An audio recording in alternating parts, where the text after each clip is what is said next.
Hi friends, இன்றைக்கி நான் ஷர்வா துரு 3 பேருமே கந்தசாமி கோயிலுக்கு தான் போயிருந்தோம். ஷர்வா துரு ஸ்கூல் வந்த உடனே கிளம்பி வந்துட்டோம் கோயிலுக்கு. நான் இன்றைக்கி அழகாக ஜாதி மல்லி வாங்கி வச்சுருந்தேன். ரொம்பவே அழகாக இருந்துச்சு. இன்றைக்கி நாங்கள் சாமியை ரொம்ப நேரம் பார்த்து நல்லா சாமி கும்பிட்டு நல்லா வேண்டிக்கிட்டோம். துரு லட்டு வேணும்னு கேட்டிருந்தா. அவனுக்கு லட்டும், நான் புளி சாதம், சக்கரை பொங்கல் வாங்கியிருந்தேன்.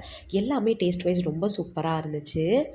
குளத்தில் மீன் ஓடுறதை பார்த்துட்டு ஷர்வாவும் துருவும் அப்படி ரசிச்சுட்டு இருந்தாங்க. பார்க்கவே அவ்வளோ அழகாக இருந்துச்சு.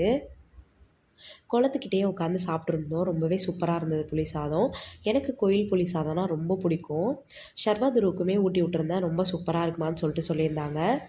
இப்போல்லாம் நிறைய கோயிலில் பிரசாதம்லாம் பாக்ஸில் பேக் பண்ண ஆரம்பிச்சிட்டாங்க. ஆனால் இன்னும் கந்தசாமி கோயிலில் அவ்வளோ அழகாக தையலையில் மடித்து கொடுக்குறாங்க. அந்த தையலை வாசத்தோடு அந்த புளி சாதமும் சக்கரை பொங்கலும் சாப்பிட அவ்வளோ சூப்பராக இருந்துச்சு. பொறுமையாக கிளம்பி வீட்டுக்கு வந்துட்டோம். வீட்டுக்கு வந்து நல்லா சாமி கும்பிட்டுட்டு இன்றைக்கிட்டே எங்களுக்கு ரொம்பவே சூப்பராக போச்சு. ஷர்வா துரு நான் ரொம்ப ஹாப்பியாக இருந்தோம்.